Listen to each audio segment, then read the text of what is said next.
Bonjour à toutes et à tous, bienvenue dans ces petites pastilles ludiques et qu'on espère le plus pratique possible. Nous sommes avec Christophe Biodou qui est juriste à l'UDAF. Bonjour Christophe. Et avec vous on va parler succession. Alors d'abord la première question, quelle est la règle en matière de succession? Quelles sont les règles? Il y en a plusieurs? Les règles, c'est l'évolution normale. Chaque personne qui naît à décès, ses héritiers sont par définition ses enfants ou ses parents s'il n'a pas d'enfants ou son conjoint s'il est marié. Là, c'est la règle classique, oui. D'accord. Alors après, pour tomber très concrètement, pour incarner les choses, on peut prendre un papier, un crayon, il y a des usages, comment ça se passe? Après, si on veut organiser sa succession en dehors des règles classiques, on va dire, on peut prévoir avec son notaire d'organiser, de faire ou des donations ou de prévoir des quotités à remettre à chaque héritier possible, ou alors on rédige un testament tout simplement dans le secret de son domicile ou devant notaire. D'ailleurs, on peut rédiger plusieurs testaments, on peut y revenir. Le testament n'est pas fixe. On en écrit autant qu'on veut, il a à condition d'annuler le précédent.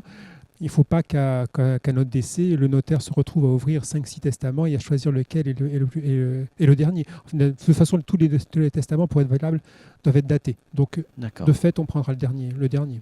Alors, pour le dire simplement, on peut très bien prendre un papier, un crayon, rédiger quelque chose, le signer, le poser dans un coin, en informer un tiers, et ça a une véritable valeur juridique. Le testament, en fait, c'est un acte personnel. Dans le secret de son domicile, on rédige un testament. À condition qu'il soit manuscrit, qu'il soit daté et signé, il est valable.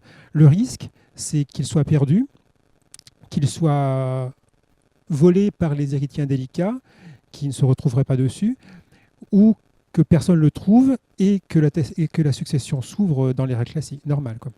Alors, je suis en période de confinement. Je n'ai pas pris de dispositions adéquates. Je m'en inquiète. Que faire? Alors là, c'est prévu dans le Code civil. Les épisodes que la France a connus avec la Grande Peste en 1347 et après à Marseille ont amené le législateur à réfléchir à ces situations de confinement et d'épidémie. Et donc, il y a un article du Code civil qui prévoit qu'en cas d'épidémie ou de période de confinement, on peut rédiger un testament en faisant intervenir un officier municipal avec 2 témoins et le rédiger. Ce testament est valable jusqu'à la fin de la période de confinement. D'accord. Alors aujourd'hui, récupérer un officier municipal, officier de police municipale Non, le maire. Le maire. Éventuellement, un adjoint. Oui, il a un peu de travail en ce moment, c'est pas forcément évident. L'alternative, c'est ce qu'on vient d'évoquer, c'est de prendre un papier, un crayon et d'avoir quelques témoins. Voilà, tout à fait. L'intérêt de cet article Code civil, c'est qu'il donne à ce testament-là le caractère d'un acte officiel, quoi. Donc, il est inattaquable. Oui, mais vous avez évoqué la temporalité. C'est-à-dire qu'il est valable jusqu'à la fin du confinement, voilà. Mais plus après? Non. Après, le rédacteur peut le reprendre et le reprendre après classiquement devant un notaire, mais ce sont des testaments qui sont faits dans l'urgence.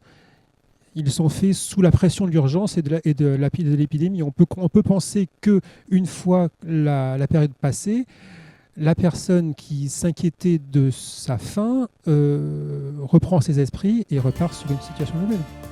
Merci beaucoup, Christophe Biodou. Vous êtes juriste à l'UDAF. Puis à demain pour une nouvelle chronique.